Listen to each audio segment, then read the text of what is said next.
ओम शांति। 12 फरवरी 2024। मुरली के मुख्य पॉइंट्स, धारणा और वरदान।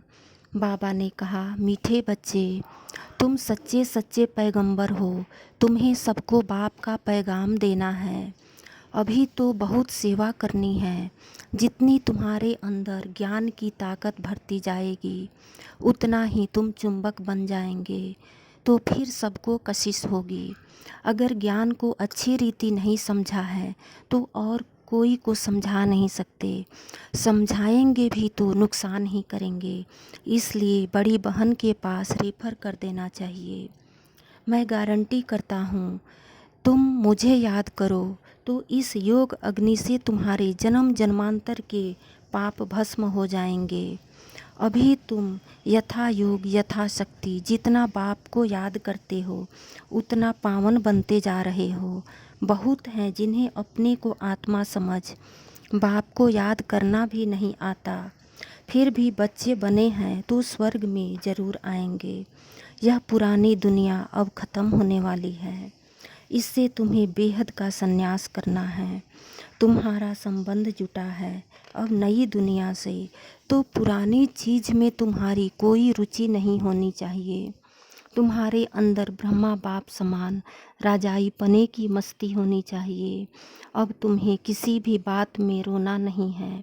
सबसे मोह की रग निकल जानी चाहिए। ऐसे बच्चे ही पक्के मस्त कलंगीधर होते हैं। मुरली का सार। बाबा ने कहा, मीठे बच्चे, तुम्हारे मुंह की रगें अब टूट जानी चाहिए, क्योंकि यह सारी दुनिया विनाश होनी है। इस पुरानी दुनिया की किसी भी चीज़ में रुचि न हो। प्रश्न, जिन बच्चों को रूहानी मस्ती चढ़ी रहती है, उनका टाइटल क्या होगा? मस्ती किन बच्चों को चढ़ती है?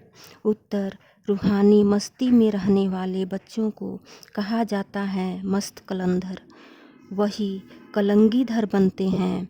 उन्हें राजाई पने की मस्ती चढ़ी रहती है, बुद्धि में रहता है अभी हम फकीर से अमीर बन रहे हैं। मस्ती उन्हें चढ़ती है जो रुद्रमाला में पिरोने वाले हैं।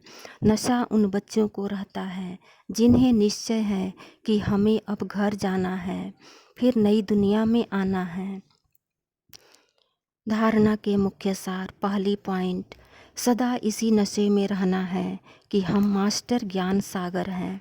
स्वयं में रूहानी ज्ञान की ताकत भरकर चुंबक बनना है, रूहानी पैगंबर बनना है। दूसरी पॉइंट, कोई ऐसा कर्म नहीं करना है जिससे सद्गुरु बाप का नाम बदनाम हो। कुछ भी हो जाए लेकिन कभी भी रोना नहीं है। वरदान, सत्यता के फाउंडेशन द्वारा चलन और चेहरे से दिव्यता की अनुभूति कराने वाले सत्यवादी भव। दुनिया में अनेक आत्माएं अपने को सत्यवादी कहती और समझती हैं, लेकिन संपूर्ण सत्यता पवित्रता के आधार पर होती है। पवित्रता नहीं तो सत्यता नहीं रह जाती।